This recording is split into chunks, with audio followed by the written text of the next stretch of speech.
Welcome, my family. Before we jump in, make sure to like, subscribe, and share this video with your friends and family. I'd also love to know, where are you watching from and what time is it there? Drop your answers and any suggestions in the comments, and I might give you a shout out at the end of my next video. Thanks for being here and for all your amazing support. It started with the sound of my own breathing, louder than it should have been, filling the dark like a confession. I hadn't meant to stay up so late, but when you're watching someone else's child in a stranger's house, silence becomes a weight. The kind that presses in around you, makes you aware of every creak, every whisper your body betrays. The old wall clock in the hallway read 12:41 a.m. Its tick faint but relentless, and I remember thinking, something's wrong. Not with the house, not exactly, but with the air itself. It was too still. Not peace. Pause. Like the world was holding its breath for what came next. My name is Claire, and if I tell you this, it isn't because I want to ease my conscience. Words don't ease what I've carried. I tell you because silence isn't safe anymore, and maybe if I hand a piece of it to you, it won't swallow me whole. That November night, the quiet had an edge sharp enough to cut. The little girl, Lucy, 7 years old, with tangled blonde hair and a stuffed rabbit she wouldn't let go of, had finally fallen asleep upstairs. Her mother had kissed her forehead, smoothed her blanket, whispered she'd be back soon. By then, I was alone in the living room, the glow of a muted television painting the walls in restless light.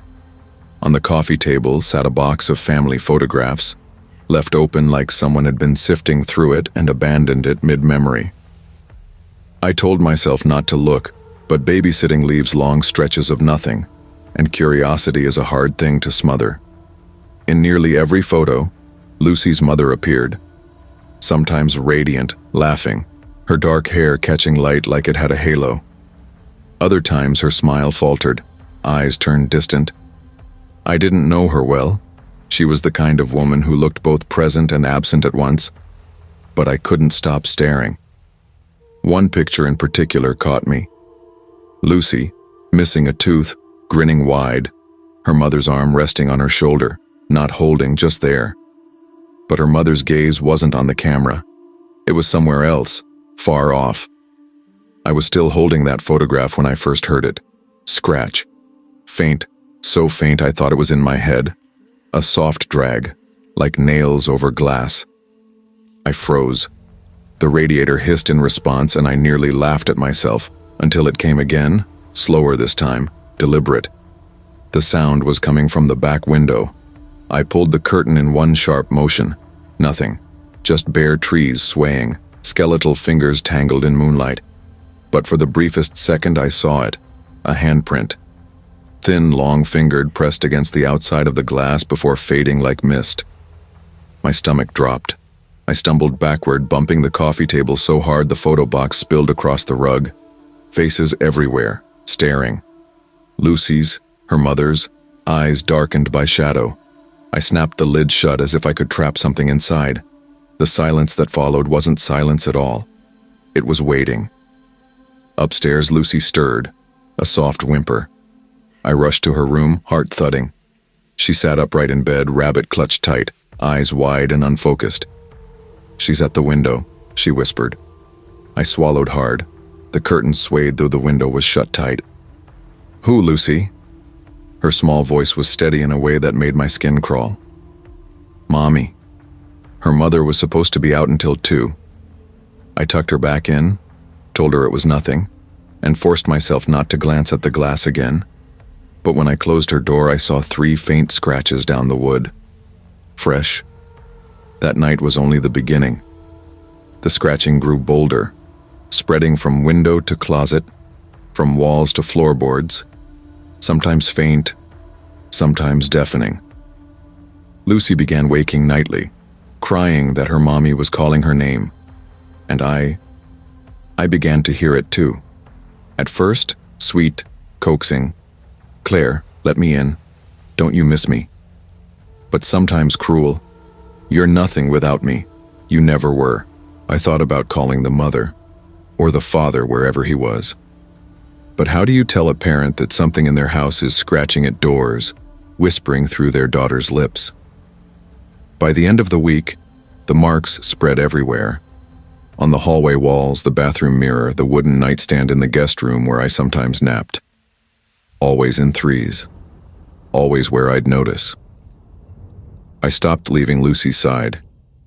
Even when she slept, I hovered in the hallway, listening, heart pounding with every creak. Every breath of air felt like a threat, and still the scratching came, moving from one room to another, as if something was learning the house, mapping it like a predator. Then came the night of the knock. I'd been curled on the couch, every light blazing, the TV dead with static. When it came, sharp, deliberate, my whole body locked. "Claire?" The voice was soft, familiar, Lucy's mother, but she wasn't due home for hours. "It's me. Open the door. I just want to see her." The knocking grew louder, her voice sharper. "Open it. Don't keep me out." I clutched Lucy in my arms where she'd crept down from bed, trembling. Together we stared at the front door until the pounding stopped. When I finally dared to look, 3 gouges marred the wood. I couldn't leave. The street seemed unreal, dangerous in ways I couldn't name. And yet I couldn't stay still either. Something in the air made the house feel alive, and alive in the wrong way.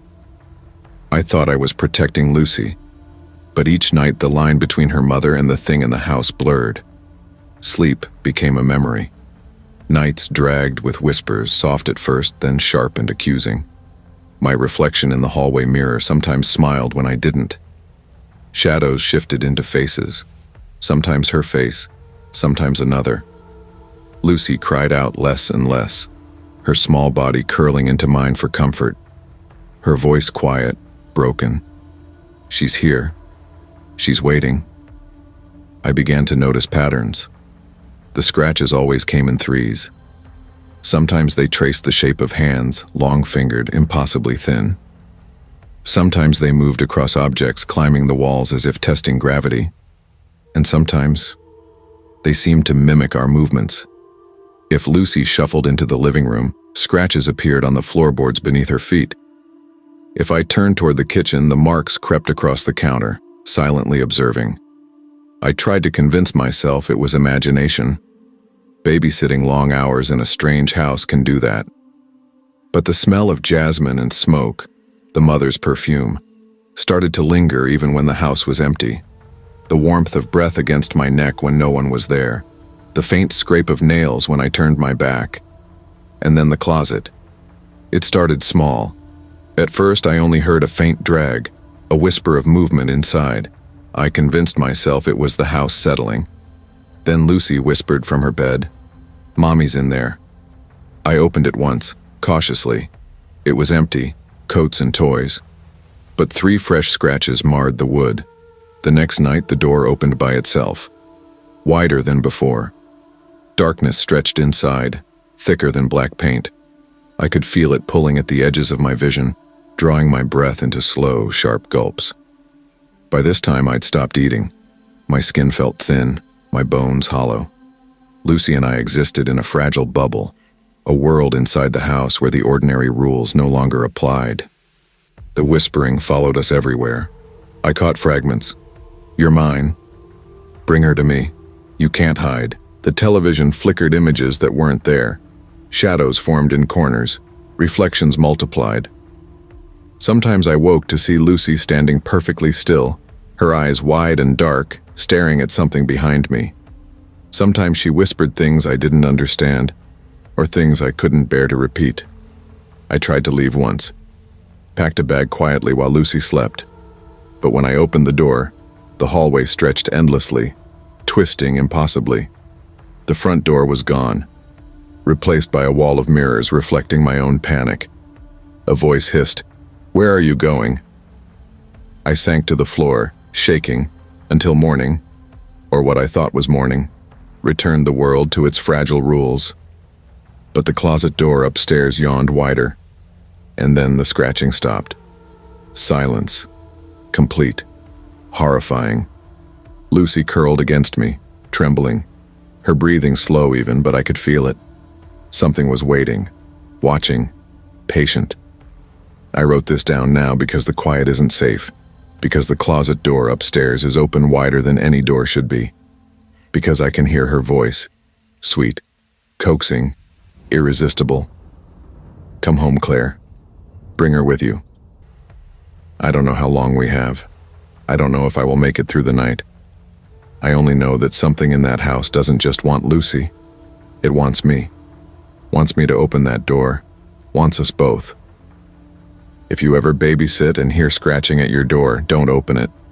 Don't believe the voice, no matter how much it sounds like someone you love. Because once you do, the silence never leaves. It becomes you. I'm standing now. Lucy's rabbit is on the floor. The closet is wide open, darker than it should be. She's waiting, and I don't know if I'm strong enough to keep us out.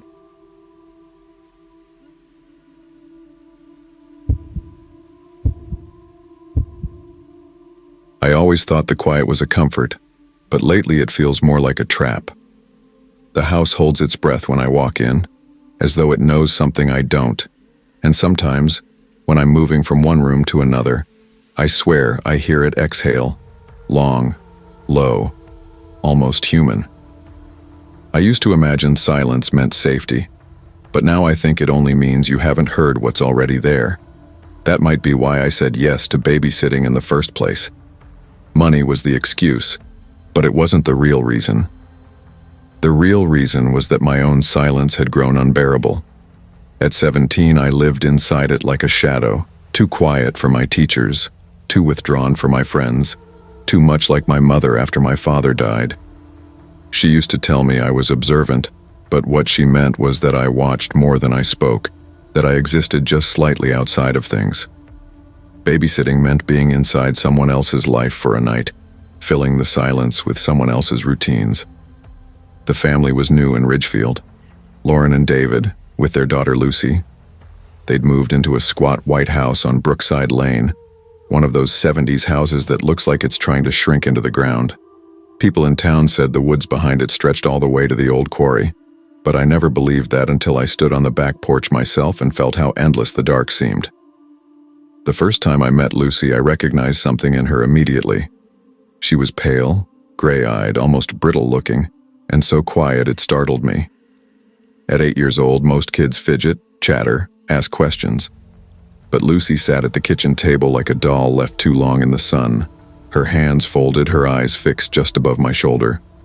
When she finally did glance at me, it was like recognition, as if she saw in me the same silence that lived in her. That first night was simple enough. Lauren walked me through the house, her smile stretched too wide. David trailed behind her, saying nothing. At one point, just before they left, I saw him pull something from his coat pocket, a small, blackened piece of metal. He rubbed it once between his thumb and forefinger before slipping it back inside. Lauren, meanwhile, paused at the back door and looked out at the trees. Her expression wasn't fearful. It was resigned, like she was acknowledging something waiting out there. I wanted to ask, but then Lucy was tugging at my sleeve, leading me to the table as though she already knew her parents were gone. That night, I tried to make her eat pizza. She only shook her head. "He doesn't like when I eat in front of people," she whispered. "Who doesn't?" I asked. "The man," she said simply. I laughed too quickly. "Your dad?" She looked at me with flat seriousness. "No, the one who watches." The words crawled under my skin. Kids say strange things, sure, but Lucy's voice wasn't the voice of a child pretending.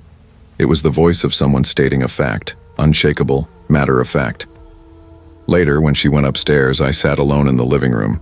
The TV glowed, the refrigerator hummed, the curtains swayed slightly as if stirred by breath. And then, static. The TV blinked black. For a moment, just before it went out completely, the screen showed not my reflection but his. A shape, distorted, bending forward. A man, or something shaped like one. I spun around. Nothing was there. Lucy was lying awake in her bed when I checked on her. Her eyes locked on mine in the dark.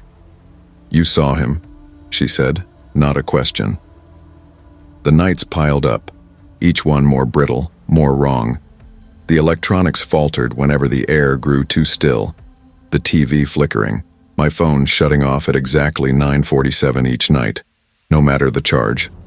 Once, as the screen died, a blurred photo of the man appeared on it, just for a second. Too tall, face fogged, but the eyes sharp and fixed, staring out at me. Lucy stopped speaking altogether except in notes, scrawled on scraps of paper. He touched the window. Don't let him in. He wants you too. She slid them across the table, her hands trembling but her eyes dry, like she had already cried too much in her life to still be capable of it. And in her silence, I saw myself. My childhood of watching from the corners, of waiting for my mother to look at me and see something other than a reminder of what she'd lost. Lucy wasn't just a child I was protecting. She was me, reflected smaller and more fragile, and I wanted to save her in the way no one had saved me. But the house was wrong. The parents were wrong. Lauren's eyes sometimes caught mine before they left, soft with guilt, while David grew calmer with each night, almost serene, like a man who had accepted a debt he could never repay. The last night it all broke open. The parents left with unusual haste. David's hand lingered in his pocket, fingers rubbing that same metallic shard. Lauren paused in the doorway, glanced once at the woods, and then at me. She whispered, "Don't fight him too long. It only makes it worse." Before I could ask what she meant, they were gone. Lucy wouldn't sit with me. She vanished upstairs. When I followed, I found her room empty. Panic crashed over me. Then the curtain in the living room shifted and the back door yawned open. I ran barefoot into the cold, the yard spread wide under a thin veil of moonlight. At the tree line, Lucy stood still, too still, as though she'd been planted there. Behind her, something darker than the trees themselves unfurled. It wasn't just a man. It was the absence of everything but watching. My legs locked, my throat seized. Lucy lifted one hand in a slow, unnatural wave. And then the figure bent low, its head nearly brushing hers, and I thought it was smiling. The next thing I knew, my mother was shaking me awake on the porch. My mouth tasted like iron, my hands were scratched raw, and Lucy was gone. The parents weren't furious. Lauren was weeping, silent sobs as though rehearsed, but David was calm, disturbingly so. He only looked at the woods and whispered, "He chose." When the police came, the house was stripped bare.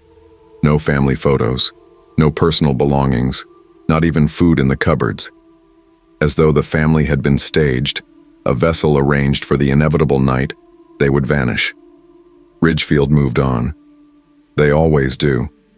But I can't. The silence followed me home. I hear Lucy's notes whispered in my ears when I'm alone. Sometimes I find scraps of paper on my desk, in my bag, even under my pillow, written in my handwriting, but I don't remember writing them. He touched the window. Don't let him in. He wants you now. The mirror in my bathroom shows handprints that don't match mine. My phone dies at 9:47, no matter where I am, and when the screen fades, I see him just for a moment, his face sharpening each time. I thought I escaped that house, but the truth is, I brought it with me. I am the house now. I carry its silence. I breathe with its breath. And sometimes, when I look into the window at night, I see Lucy standing behind me, her gray eyes wide and hollow, waiting for me to stop pretending, waiting for me to join her. And I think, God help me. I want to. This version strengthens Rachel's connection to Lucy, deepens the parents' complicity, gives the man more active influence over reality, and pushes the ending into a personal haunting where Rachel is slowly becoming what she feared.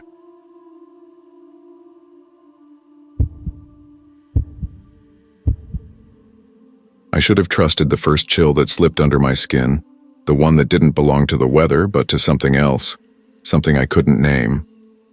That September evening smelled of damp leaves and faint exhaust, the kind of night that settles heavy on your shoulders. My bike tires hissed against the slick pavement, and though I tried to pretend I was only tired, what I really felt was watched. Not by a person, exactly. More like by the air itself, by the quiet that clung too close. I was 23 and drifting. People toss that word around like it's romantic. Drifting, free-spirited, floating with the current. But drifting, at least the way I lived it, felt like being a balloon that had slipped from someone's fingers, hissing out air, bouncing aimless through a world that had already forgotten where you came from. Most of my friends had moved on. Graduate school, jobs with lanyards and ID badges, engagement photos framed on social media. Me? I was still babysitting, filling the gaps with odd shifts at a cafe where the espresso machine wheezed like an asthmatic, and I kept telling myself it was fine, temporary, a phase. But deep down, I knew I was circling the same rut. My parents never pressed too hard, but I heard the disappointment in their pauses, in the way my mom folded dish towels a little too carefully when I visited. "You can't babysit forever, Jane," she'd said one night, not cruelly, just firmly. My dad, in his chair with the evening paper, murmured his usual line, "She'll figure it out." He always said that, like it excused him from believing anything different. Later, lying awake in my room, I admitted the truth I'd never told them. Babysitting was the only job that didn't make me feel like an imposter. It was the only time I wasn't pretending to care about tasks that hollowed me out. But it wasn't just comfort. Babysitting forced me to confront something that had been lodged inside me since childhood. When I was 8, my parents rented a beach cabin for a week. No neighbors, no TV, just the ocean clawing at the sand. One night they went walking together, leaving me behind with a flashlight and instructions to be brave. The silence in that cabin was suffocating, pressing in on my ears until I turned on the bathroom light just to hear its faint buzz. Passing the mirror in the hall, I thought, just for an instant, I saw someone moving behind me. Not my face, not my reflection, something else. I bolted to the porch, hugging my knees until they came back. Afterward, I couldn't pass a dark mirror without flinching. Babysitting put me face to face with that same silence, those same empty halls, over and over. Maybe that was why I clung to it. Facing fear on repeat felt safer than pretending it wasn't there. When Redwood Sitters called that September, I said yes before I'd thought it through. The agency was new, small, with a cheerful website that felt homemade. I'd only been registered with them a few weeks. The woman on the phone was brisk, almost impatient, rattling off details. Overnight job, 1 child, no pets, last-minute cancellation. Good pay. Then she added, almost like it was meant to reassure me, "They asked for you specifically." That line hooked me. At 23, being chosen, singled out, made me feel less like a placeholder. I packed a bag, texted my roommate where I'd be, and biked out into the mist toward a cul-de-sac I'd never heard of. The houses there looked staged, perfect lawns, lights off as though everyone had gone to bed early. Except at the very end. The house I was headed for had gray siding, blinds drawn, a porch light that glared too bright against the damp. There were no toys in the yard, no signs a child lived there. I typed a quick message to my roommate. "Here safe, back tomorrow." My finger hovered before pressing send. Something in me wanted proof that I'd left a trail. The man who opened the door was not the father I'd pictured. He was older, 50s maybe, tall but bent slightly forward as if he was always leaning toward or away from something. His face had the pale smoothness of someone who spent more time indoors than out. His smile was polite, stretched just a little too tight. And his eyes, they flicked past me, then back, then up the stairs before returning to my face like he was reminding himself of the order of things. "You must be Jane," he said warmly. Too warmly. "Yes." My voice came out thinner than I meant. "Good. You're right on time. Come in." He stepped aside, and I brushed past him, the air between us too close. He closed the door behind me, and the lock clicked with a heaviness that seemed louder than it should. That sound lodged itself deep like a pin pressed into my chest. The house looked wrong, though nothing in it was exactly out of place. Beige walls, a couch, a coffee table, generic prints in cheap frames, no clutter, no family photos, no stacks of mail. It had the sterile arrangement of a showroom, a house pretending to be lived in. The air smelled faintly sour, like damp laundry left too long. He led me into the kitchen where a single overhead light buzzed. "You can sit," he said. His voice was careful, polite, as though scripted. I perched on a chair while he asked me questions. School, hobbies, my family. He offered almost nothing of himself. His smile faltered every time my eyes wandered toward the staircase. Finally, I asked about the child. There was the briefest pause, a flicker across his face before he answered. "She's where she needs to be." I tried to laugh lightly, like it was a strange way to phrase bedtime. "Is she asleep?" "Yes. Early bedtime. You won't need to check on her, not until morning." He said it firmly, the way you might give a rule to someone who hasn't earned the right to question it. I nodded, though unease rippled through me. He told me I could sleep on the couch, help myself to anything in the fridge, and that he'd be back around 11 the next morning. He thanked me twice, too many times, before leaving. The door shut, and then the house and I were left together. I stayed on the couch, clutching my phone.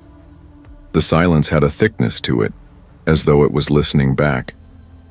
I waited for the faint creak of a bed upstairs, a sigh of a small body turning under covers. Nothing. The quiet pressed harder. Not absence of sound, but presence of it, humming low like electricity you can't locate. In the kitchen, I opened the fridge. Beer, 2 takeout containers. The pantry, cans, pasta, crackers. Nothing that spoke of a child. No cereal, no juice boxes, no snacks in colorful wrappers. I started to open drawers without thinking, and in one, tucked behind napkins, I found a folded scrap of paper, a drawing in crayon, a house with no windows, just a door, and a figure in front of it. The face was nothing but a circle with 2 dark holes where eyes should be. My skin prickled. I shoved it back and closed the drawer, but the unease had already sunk into my bones. By midnight, I curled under the blanket on the couch, phone gripped in my hand. The silence thickened until it felt like the walls themselves were pressing inward. That was when I heard it. A click. Not the random pop of settling wood, but the deliberate click of a latch. Then, a soft sliding noise. I rose, every nerve raw. My bare feet barely touched the carpet as I crept toward the kitchen. The overhead light buzzed, casting its sickly glow onto the sliding glass door. And there he was. The man. He was inside, easing the door shut behind him.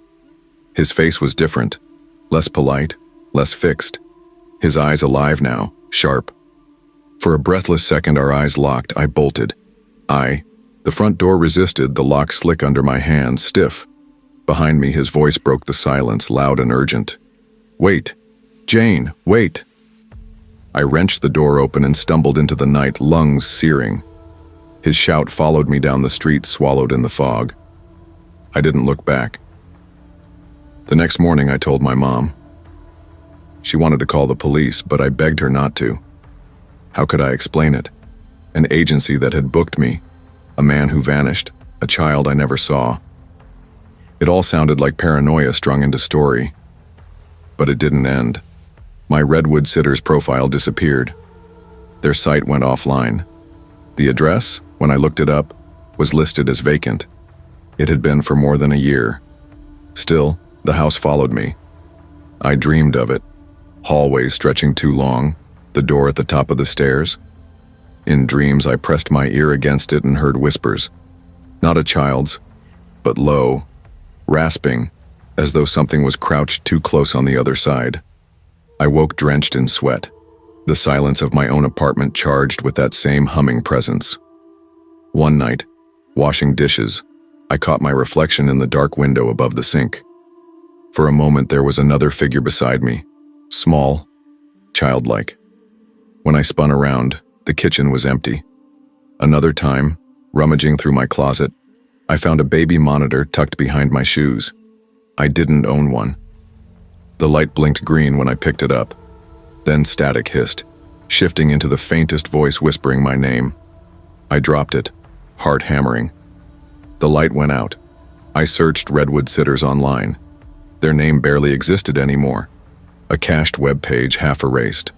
On a parenting forum buried in an old thread, I found a single post. Did anyone else have a weird experience with Redwood Sitters? My cousin worked for them once and she didn't come back the same. Replies were locked. The seed grew roots. And then, one night my phone lit up with a notification. You've been booked. The app I deleted months ago. Same time, same pay, same address. 14 Redfern Hollow. I never went back. But that doesn't matter. The silence of that house has already moved in. I hear it at night, a hum behind the walls, like the house is breathing with me. I see it in mirrors, in windows, in reflections that hesitate a beat too long. And sometimes, just before sleep, I hear the soft click of a door being tested, waiting. Because the real horror was never the man, never the agency. It was the room at the top of the stairs. And I think, God help me, I was the one it wanted all along.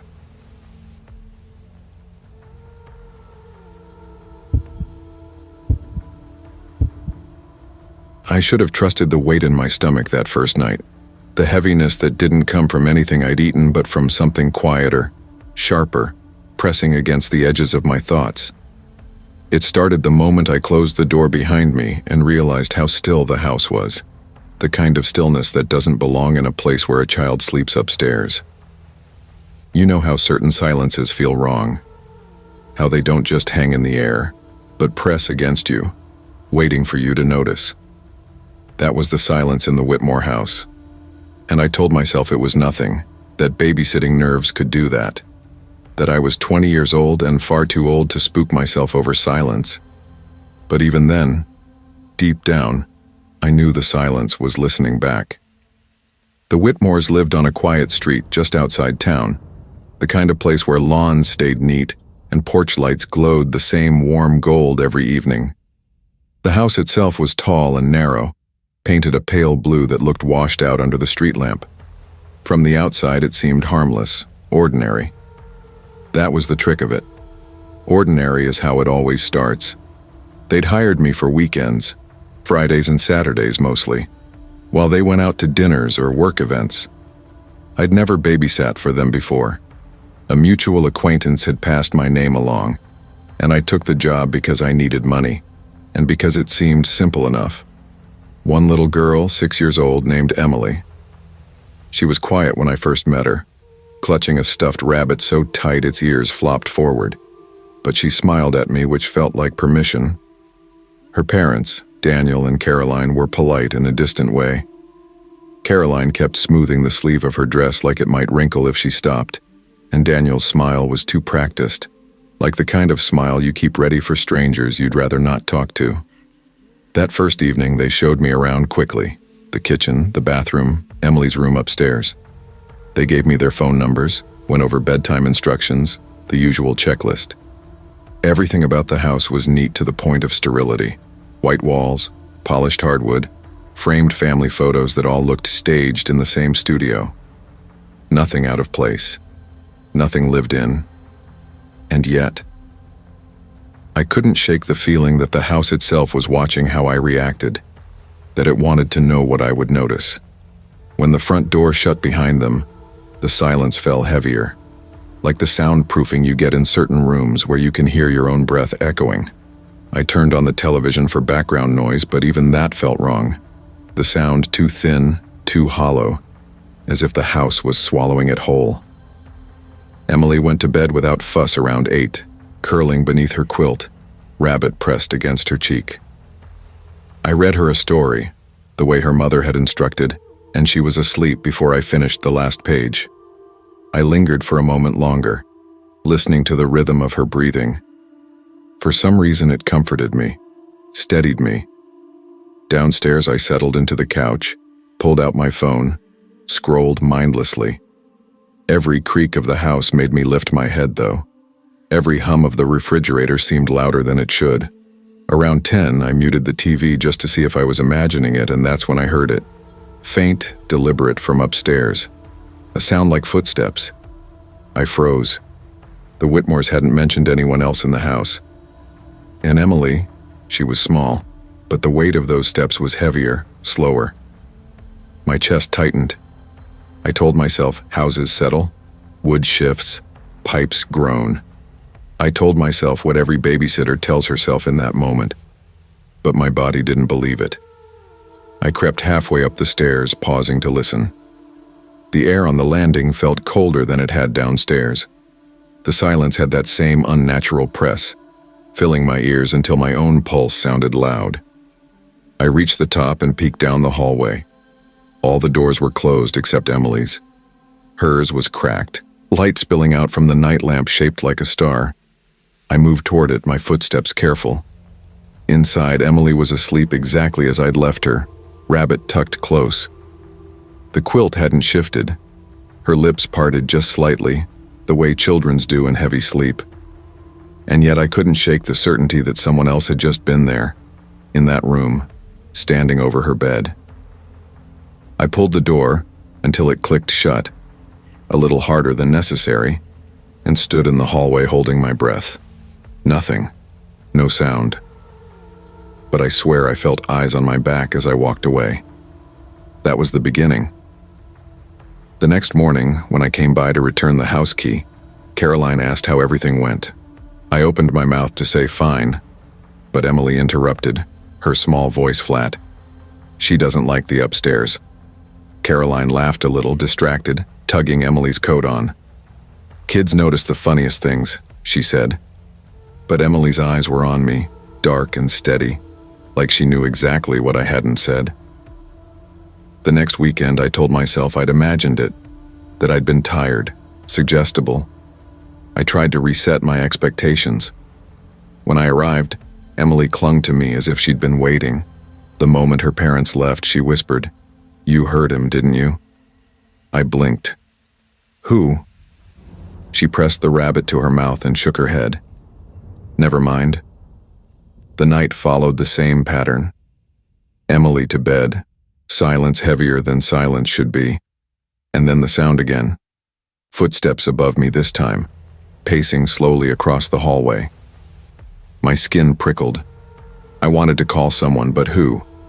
Daniel and Caroline? What could I even say? That the house creaked too deliberately? That their daughter whispered things that stuck like splinters in my brain?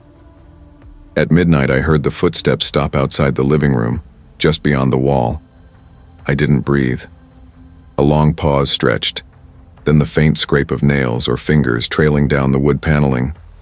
I gripped the phone so hard my knuckles hurt. When I finally found the courage to look, nothing was there. The silence returned, heavier still. By the third weekend, my nerves were raw. I jumped at ordinary sounds.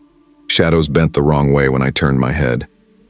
Emily grew clingier, watching me with that too-knowing gaze. One night, after a particularly long silence, she came down the stairs barefoot, eyes wide. "He's mad," she whispered. "Who is?" I crouched, heart racing. She shook her head. "Don't ask. Don't talk to him." Her small fingers dug into my arm hard enough to hurt. From then on, the line between waking and dreaming thinned. I'd hear whispers in the static of the baby monitor they left on the counter. I'd smell something sharp, metallic, like pennies, when the silence pressed too long. Once, when I checked on Emily, her quilt was pulled tight across her face. I yanked it down, panicked, but she was sleeping, calm, as though nothing was wrong. My hands trembled long after. I stopped trusting myself, stopped trusting the house. Every night I told myself I wouldn't come back, and every weekend I did, because money has a way of silencing fear, until it doesn't. The final night was the breaking point. Caroline and Daniel left as usual, and the silence fell heavier than ever. almost immediate, as though the house had been waiting. Emily was restless, tossing in her bed, murmuring words I couldn't catch. Around 11, the power flickered and died. I sat in the dark, the baby monitor glowing faintly. Through the static, a voice rasped, "Leah." My name. I dropped the monitor, breath caught in my throat. Upstairs, a door creaked, then another, slow, deliberate. I forced myself up the stairs, each step a weight. The hallway stretched longer than it should, doors on either side seeming farther apart. Emily's door was closed this time. I reached for it, but before I could touch the knob, I heard her voice from behind me, right at my ear. "Don't let him in." I spun. Nothing. When I turned back, the door was open. Emily lay in bed, eyes wide, mouth moving soundlessly. Her rabbit was on the floor, its seams split, stuffing spilling out. The silence deepened until it was all I could hear, pressing against my skull, filling me with its weight. My vision swam. I thought I saw someone in the corner of the room, bent and shimmering, but when I blinked, it was gone. I grabbed Emily, pulled her into my arms, whispering nonsense, comforts I didn't believe. The air smelled of wet pennies, stronger than ever. I carried her downstairs, out the front door, into the night. The moment we crossed the threshold, the weight lifted. The silence broke. Emily clung to me, trembling but quiet. When Daniel and Caroline returned an hour later, we were sitting on the curb. I tried to explain, but the words sounded wild even to me. They exchanged a glance, polite, controlled, and Caroline knelt, prying Emily gently from my arms. "She sleepwalks sometimes," Caroline said. "You startled yourself, that's all." But Emily's eyes never left mine as they carried her inside. Her lips formed silent words I couldn't read. I never went back. Weeks passed, and still I woke in the night, hearing the weight of footsteps outside my door, the scrape of nails against wood. Sometimes I smell pennies in the air, though I live 3 miles away, in a cramped apartment that has no reason to smell like metal. I hear my name whispered low when I'm alone. I tell myself it was stress. I tell myself it was imagination. But late at night, when the silence grows too heavy, I think of Emily's whisper at my ear, soft and terrified. "Don't let him in." And the worst part is, I think maybe I already did.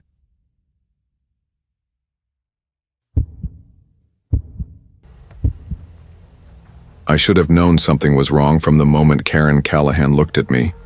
It wasn't anything she said, not exactly. She smiled the way people do when they're trying to put you at ease, light, hurried, distracted. But her eyes betrayed her. They were soft brown, kind on the surface, but behind them lived something else. A deep, familiar sorrow, like the kind you see in someone who has been carrying a secret for far too long. I knew that look. I used to wear it myself when I was still with Chris, before I learned to keep my face blank. That quiet ache of knowing but not being able to say. Her hand touched my arm before she left that night, lingering a moment too long. "Don't worry, they're good kids. You won't have any trouble." Then, almost as an afterthought, her voice dipped low, careful. "Sometimes they wake up. Nightmares. Just remind them it's not real." I nodded, forcing a smile, but her eyes flickered in a way that made my stomach twist, like she didn't believe her own words, like she wanted to warn me about something she couldn't say out loud. Mark ushered her out, car keys jingling, his voice brisk, rehearsed. I watched them disappear into the night, the taillights vanishing down the wet street. Their absence left the house hollow. The Callahans' children, Evan, 9, and Mia, 6, were sweet in that restrained way some kids are around strangers. Polite smiles, quiet yes ma'ams, but not the bouncing energy I expected. Still, I chalked it up to shyness. We made popcorn, half-watched a movie. Mia nestled against me while Evan scrolled on his tablet. Normal, boring, until bedtime. Their rooms faced each other across the upstairs hall, with the guest room, my room for the night, down at the end. I tucked them in, said goodnight, and padded back downstairs. The house groaned faintly, settling in the cool spring air. I sat on the couch, TV low, trying to relax. But the silence was wrong. Houses always have noise, fridges humming, heaters clicking, pipes sighing. Here, it was just nothing, a silence too thick pressing against my ears. I turned up the volume just to have something fill the air.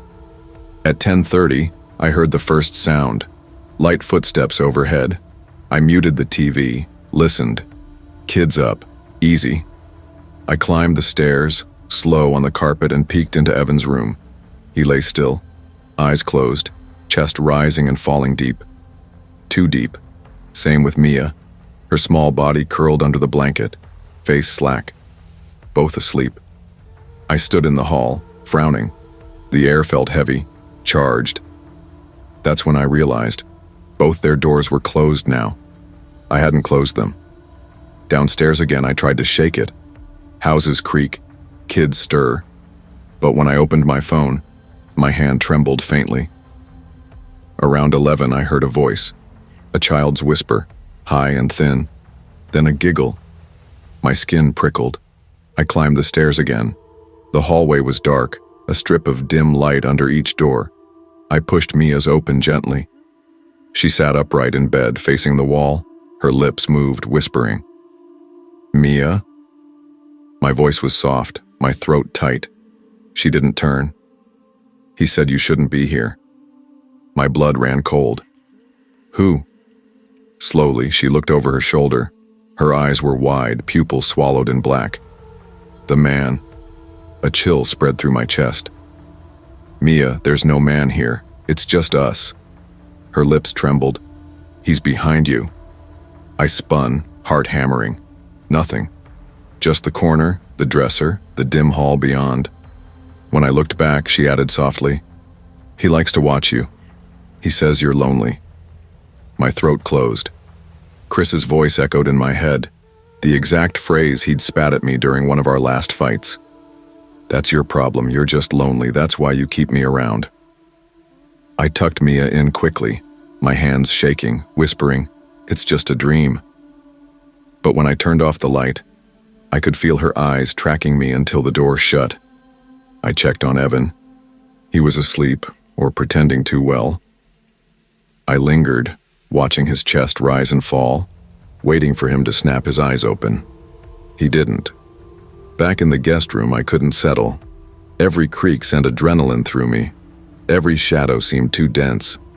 At one point, lightning lit up the backyard, and I saw something tall slip between the trees. By the time I pressed to the window, it was gone. But on the glass, where my breath should have fogged it, was already a faint handprint, too large to be a child's. At 1 a.m., the whispers started again. This time, both kids, voices weaving together like a chant. The words weren't English, but the cadence clawed into me. I stood in the hallway, frozen. I knocked softly on Evan's door. The whispers cut off. The knob turned on its own, the door swinging open. Inside, darkness swallowed everything. I flicked on the light. Evan sat cross-legged on the floor, head bowed. His lips moved without sound. "Evan?" My voice cracked. His head snapped up. His eyes gleamed wetly. "He doesn't like you," he said, calm as ice. "Who doesn't?" "The man." He smiled then. Not a child's smile. Something colder. "He says you're weak, just like Chris said." The sound of my ex's name nearly knocked the air out of me. I hadn't told them. I hadn't told anyone here. The door slammed shut in my face. The night after blurred, lamps flickering, doors slamming, shadows bleeding too far into the light. I found myself crouched in the guest room, every lamp blazing. My nails dug crescents into my palms. My body vibrated with something I couldn't name. The clock read 3:17 when the door flew open. Both children stood in the glow, faces pale, eyes too wide, bodies stiff as dolls. "He wants you to see him now," they said together, voices flat, perfectly synchronized. They stepped aside. The hallway behind them was darker than it should have been, thick with moving shadow. At the far end, something waited. Tall, still, watching. Its face blurred, rippling like heat. My legs moved without permission, carrying me toward it. Each step was leaden. Behind me, the children whispered, the cadence now familiar, Chris's voice calling me pathetic, needy, worthless. My heart thudded in rhythm with the chant. Then, in a strobe of lightning through the window, the face sharpened. Not monstrous, worse. Chris, but hollow. His features stretched too far, his eyes black voids, his mouth opening wider and wider, peeling into a grin that wasn't human. My knees buckled. The hum rose then, low and steady, vibrating in my bones. Not the fridge, not the house. Me. It was inside me now. My ribs trembled with it. My blood seemed to pulse in its rhythm. The last thing I remember was his mouth opening, impossibly wide, and the hum pouring out like a voice I couldn't resist. I woke on the living room floor at dawn. The house was still. Too still. The kids came bounding down the stairs minutes later, cheerful, ordinary, like nothing had happened. When Karen and Mark returned, I searched Karen's eyes. The sorrow was still there, deeper than before. When she touched my arm, her fingers lingered. Did they wake up? I forced a smile. Just a little. She nodded, slow, almost sad, like she knew, like she'd lived it herself. I left, sunlight sharp against me. Relief should have come, but instead the silence followed me. In the car, I locked the doors, exhaling hard. Then I heard it. The hum. Low, steady, vibrating through the frame. Through me. In the rearview mirror, for a fraction of a second, I saw them, Evan and Mia, sitting in the back seat. Still, watching. When I got home, I slammed the door behind me, pressing my back against it. That's when I noticed the scratch. A thin, perfect line running down the inside of my forearm, stinging faintly, though I hadn't touched anything. And the smell, damp air, faint and earthy, clinging to me. I tell myself it's nothing, that it's over. But at night, when the house settles and the refrigerator hums, I feel it vibrating in my bones. The voice is clearer now. It doesn't whisper anymore. It speaks, and it says my name.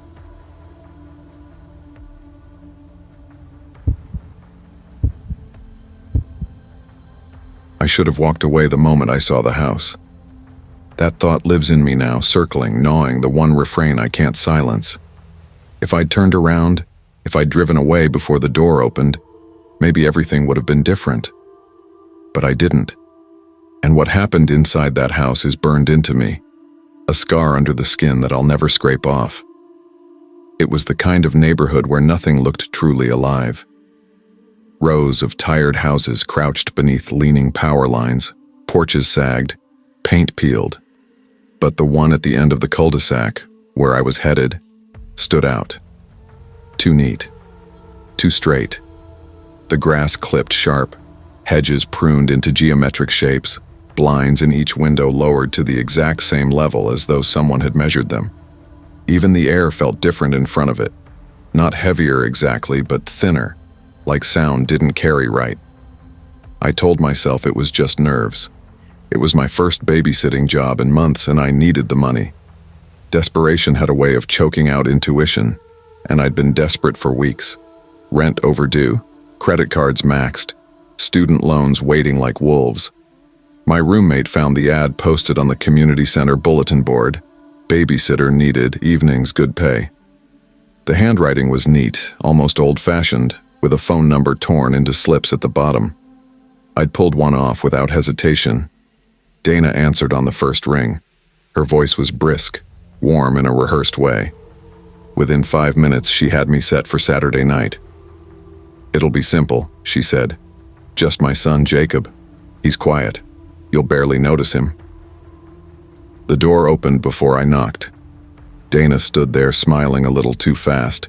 She was tall, her hair clipped into a glossy bob, clothes neat in a way that made me instantly aware of my thrift store cardigan and scuffed flats. "You must be Hannah," she said brightly. "Come in." The smell hit me first. Lemon polish, yes, but underneath something else, metallic, faint but sour, like pennies kept too long in the hand. The house was orderly but wrong in small ways. The living room lights glowed dim and yellow, leaving the corners shadowed. No clutter anywhere. No toys strewn across the rug. No stack of magazines on the coffee table. Everything in its place, too precisely. Dana spoke quickly as she guided me through the house. "Bedtime's 9, snack before if he's hungry. You don't need to worry about homework. Weekends are free."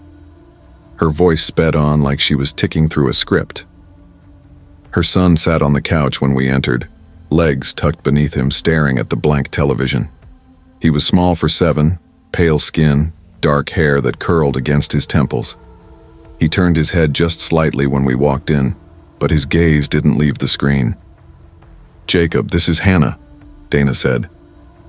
"Hi," I tried, forcing a smile. "Hi," he murmured, though he still didn't look at me. Dana smoothed her hands over her skirt, checked her watch.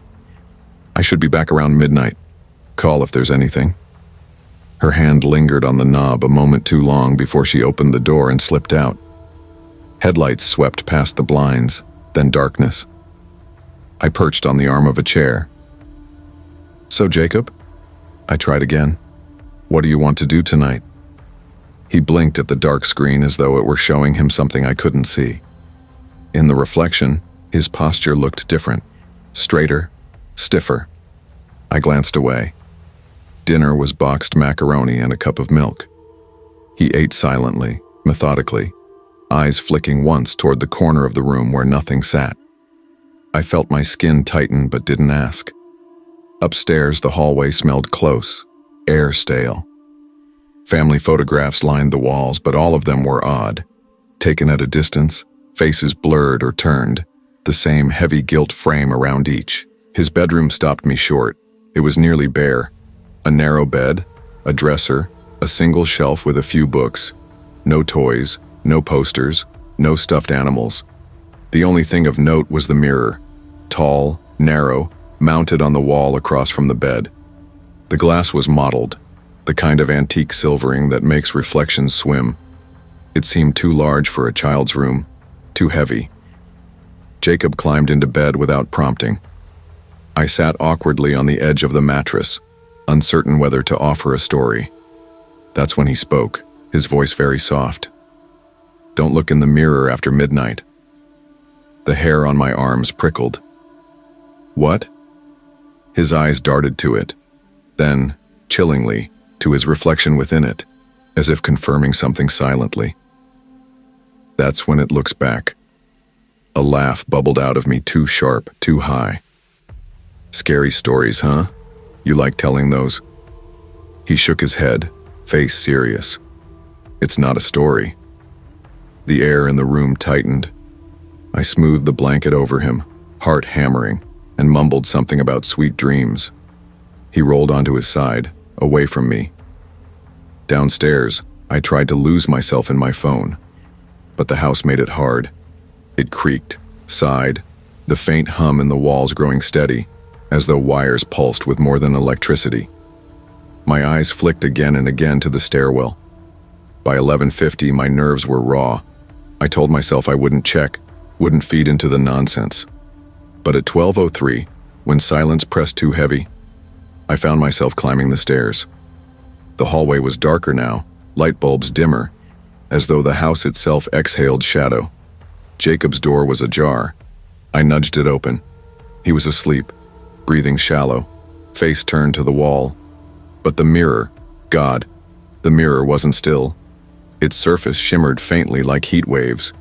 My reflection stared back, features correct but wrong. The eyes, too dark. And then the mouth curved upward into a smile, though mine hadn't moved. I stumbled back, nearly tripping, heart slamming. Jacob stirred in his sleep, mumbling, one small hand twitching toward the mirror. I fled, shutting the door with shaking fingers. The rest of the night I sat rigid on the couch until Dana returned. She thanked me, handed me an envelope of cash. Her smile was stretched too wide, her eyes searching mine as though gauging what I'd seen. I left without speaking. I swore I wouldn't return. No money was worth it. But when she called the next week, her voice tight, offering double the pay, I said yes. Because part of me needed to know, needed to prove I hadn't seen what I thought I saw. The second night was worse. Jacob met me at the door this time, barefoot, his small face tilted upward. "He's excited you're back," he whispered. My skin went cold. "Who's excited?" He looked past me, not answering, then padded back toward the living room. Dinner was silent again. He ate neatly, hands never straying. But I caught it, his eyes flicking to the blank TV screen, then to its reflection, then back again, as if he was in conversation with himself. Upstairs, he climbed into bed without a word. The mirror loomed, swallowing the lamplight. When I tucked the blanket around him, he finally spoke. "The man in the mirror is lonely," he said, voice flat, almost bored. "He wants someone to play with, and now he's chosen you." The bottom dropped out of my stomach. "Jacob," I whispered. "Who told you to say that?" His gaze slid toward the mirror. His reflection turned its head more slowly than he did, eyes catching mine, mouth opening in a silent shape of words I couldn't hear. I stumbled back, knocking against the dresser. He smiled faintly, already rolling onto his side. "Don't keep him waiting," he murmured. That night I couldn't bring myself to sit downstairs. I lingered in the hall, staring at his closed door, listening to the house breathe. At 3:14, I woke from a doze on the couch to a sound that froze me. Soft scratching, deliberate, from upstairs. I crept up, each step groaning. The door to Jacob's room was wide open. He lay asleep, but the mirror, its surface rippled now, liquid. My reflection stood taller than me, straighter. And then, it moved. Its arm lifted, slow and certain, fingers curling toward me. I couldn't scream.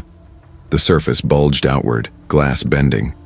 A pale hand pressed through, dripping with a sheen like oil. It touched the floor, leaving no sound, only a faint metallic tang in the air. "Help me," the mouth in the mirror whispered. Not mine, not me. I bolted, racing down the stairs, clutching the railing so hard my palm split on a splinter. In the living room, the photographs on the walls seemed closer, the faces more twisted. I stumbled against the bookshelf, knocking a frame to the floor. The photo inside made my blood stop. A family portrait, decades old. Dana as a child, her parents beside her. And behind them, looming the same mirror, its mottled glass catching light in a way that made the figures blur. It had always been there. I shoved the frame away and sank to the couch, shaking. My phone buzzed with a text. Dana, saying she'd be late. I didn't sleep. At dawn, I left before she returned, trembling hands on the steering wheel. But it didn't end there. The next morning in my own apartment, I passed the bathroom mirror and froze. For just a second, my reflection lingered too long after I moved, eyes smiling in a way my face didn't. And that night at 3:14, I woke to scratching in my own closet.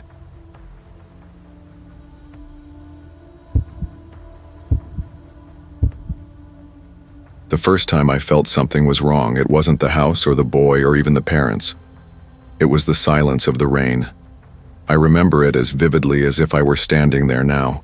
The August storm pouring in thick, cold sheets across the windshield, but quieter than it should have been, as though the sound had been muffled by some invisible wall. I told myself I was being dramatic, that long hours and too many side jobs were catching up with me. I'd been babysitting since I was 16, through high school, through college, through the fragile early years of my 20s, when I couldn't quite admit I was stalling out. Now 25, scraping by on freelance gigs and whatever odd jobs fell my way, I thought I'd seen it all. Parents who barely acknowledged me, parents who overshared, kids who were sweet, Kids who were brats, kids who clung to me like a second mother. Nothing about babysitting could surprise me anymore. But that night, at 78 Oakwood Lane, I learned how wrong I was. I'd found the job on a Facebook group, Maple Ridge Parents and Sitters, which I usually avoided. Too many scams, too many weirdos. But the message came directly from a woman named Evelyn Finch. She said she and her husband had been given last-minute concert tickets, non-refundable, and their usual sitter had fallen through. Her tone was clinical. Dates, times, the boy's age, the pay, which was oddly generous. No emojis, no friendly exclamation marks, just logistics. I hesitated before accepting, but the rent was late and I told myself not to be paranoid. Maple Ridge was safe. Too safe, some people complained, all HOA rules and manicured lawns. I arrived at 6:30 sharp, pulling in behind their silver Highlander, the rain slicking black across the pavement. The door opened before I reached it. Evelyn stood there, smiling too brightly, her dark curls tied back, reading glasses pushed onto her head. "You must be Isabella," she said warmly. Her husband appeared behind her, Robert, tall, harried, already glancing at his watch. "Thanks for coming on such short notice, we really appreciate it." The house felt lived in but muted. Family photos lined the hallway, but their eyes seemed to avoid mine. In one, the boy, Ethan, stood holding a fishing rod, his smile gap-toothed, his gaze too watchful for a child. He appeared moments later in person, chattering away about his video game. Monster Quake 9, pulling me to the couch like we were already friends. He was smart, talkative, intent on my reactions to his endless descriptions of pixelated battles. But around 8:30, something shifted. I'd stepped into the kitchen for pretzels. When I came back, Ethan sat stiffly, hands folded, his body language entirely different. The TV menu pulsed quietly on the screen. He wouldn't look at me. The air thickened, as if something unseen pressed down on us. At 9:30, I nudged him toward bed. He resisted in small ways, dragging his feet, brushing his teeth painfully slow. Still, we made it upstairs. "Want a nightlight?" I asked, trying for casual. He shook his head quickly, but his eyes flicked toward the closet, open just a crack. His room was too neat, the toys arranged like props. I left the door ajar and returned downstairs, trying to lose myself in a book, but the words blurred. My chest felt tight. That's when I heard the footsteps. Slow. Measured. Directly above me. My breath caught. "Ethan," I called, but silence answered. I climbed the stairs, heart hammering. His door was closed now. I knocked lightly. From inside came a creak, like another door shifting on its hinges. When I opened it, Ethan sat upright in bed, as if he hadn't moved. "I thought I heard you walking around," I whispered. He turned, pale, his voice thin. "Someone was in the hallway, not you, before you came up, when you were in the kitchen." The words froze me. I tried to stay calm. "You must have imagined," I began, but his eyes slid past me toward the closet. I turned, and in that instant I swear I saw it. An eye staring out from the crack. Not a reflection, not my mind inventing shapes. Human. Watching. The next seconds blur even in memory. My body moved before thought, grabbing Ethan, dragging him downstairs, out the front door into the storm. My keys shook in my hand. I shoved him into my car, locked the doors, dialed 911 with trembling fingers. The police came quickly, their flashing lights cutting through the rain. They searched the house.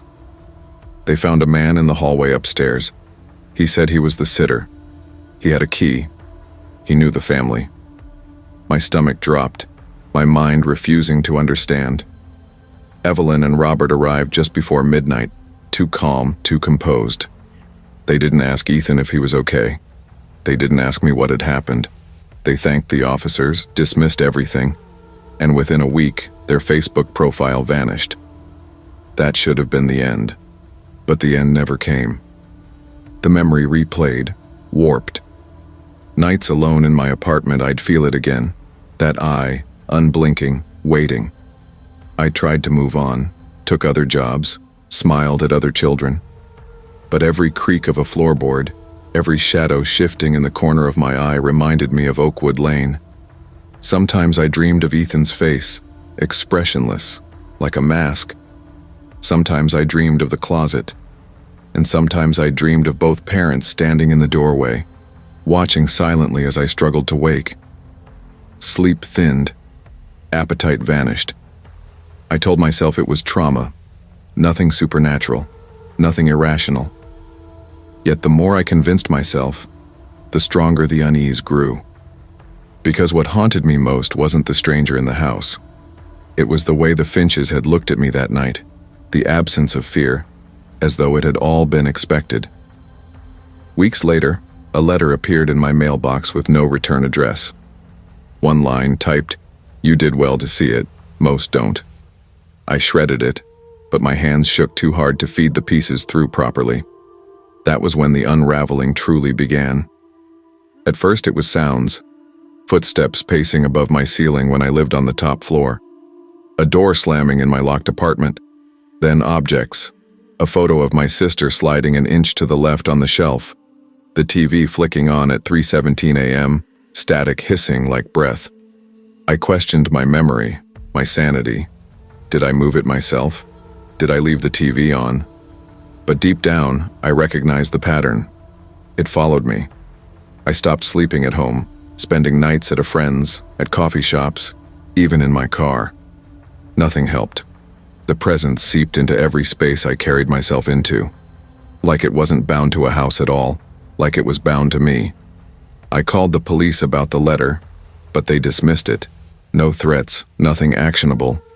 I researched the Finches, but they'd vanished. No property records, no digital trace beyond cached fragments of old posts. Looking for a reliable sitter, Maple Ridge. Over and over, the same phrasing. I started to wonder, how many others before me? How many after? Sleep deprived, I began to see things outright. Not glimpses, not suggestions. A face reflected in the microwave when I was alone, fingers curling around the edge of my bedroom door. A man's voice whispering my name when I lay frozen beneath the sheets. I tried to fight it logically, grounding myself in sensory detail. Count the scratches on the desk, feel the cool texture of the wall. But reality slipped. The more I resisted, the closer it drew. Until I couldn't deny the truth.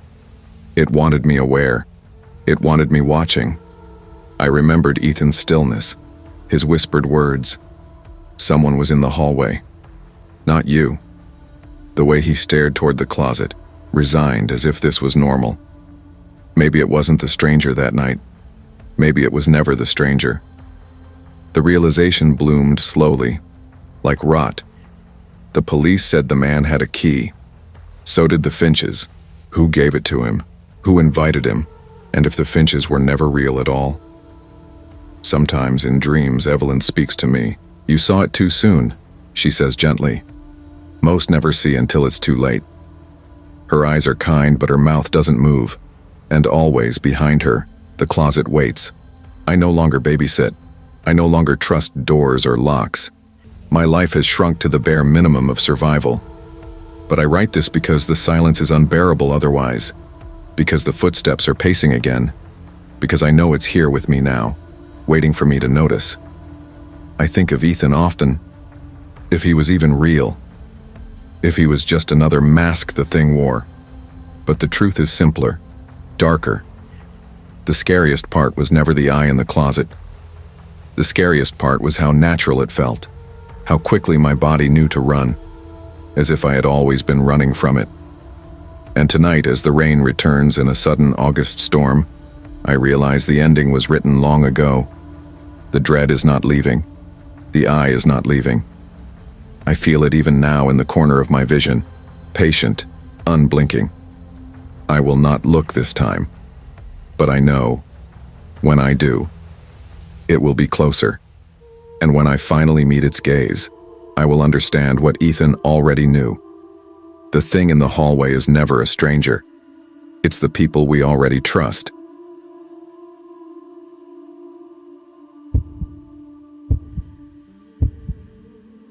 always hated silence. Not the kind you get when you slip into bed late at night and everything hums gently in the background, but the hollow kind that presses on your eardrums until you start to hear your own pulse. That was the silence that greeted me the first night I agreed to house sit for Marissa. We weren't close friends, more like co-workers who occasionally grabbed drinks after long shifts, but she trusted me enough to ask for the favor, and I trusted her enough to say yes. Maybe that was my first mistake. Her place sat on the edge of town, a small rental tucked in a row of old duplexes that seemed to lean into each other like tired neighbors. The porch light was dim, buzzing faintly, and I remember standing there with my suitcase in one hand, key in the other, already uneasy without being able to explain why. There was no reason to be nervous. It was just 3 nights, and she was off visiting her mother.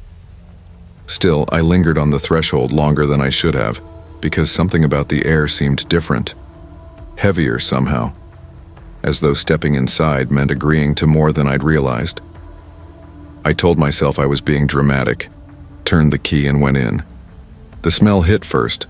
Not bad exactly, just unfamiliar. A mixture of lavender detergent, something metallic, and the faintest undertone of damp wood, like an attic left closed too long.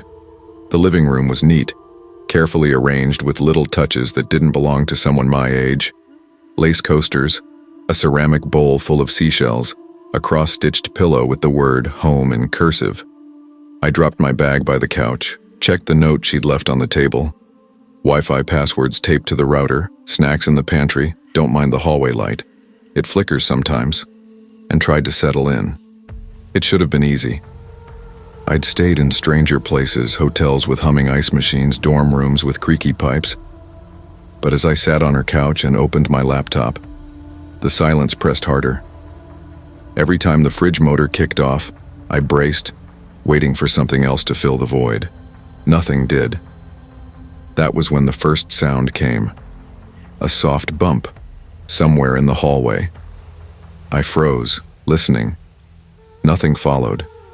I told myself it was the building settling, maybe a neighbor upstairs. Still, I muted my laptop and kept my eyes on the hallway, watching the faint flicker of the light Marissa had warned me about. It sputtered once, twice, then steadied.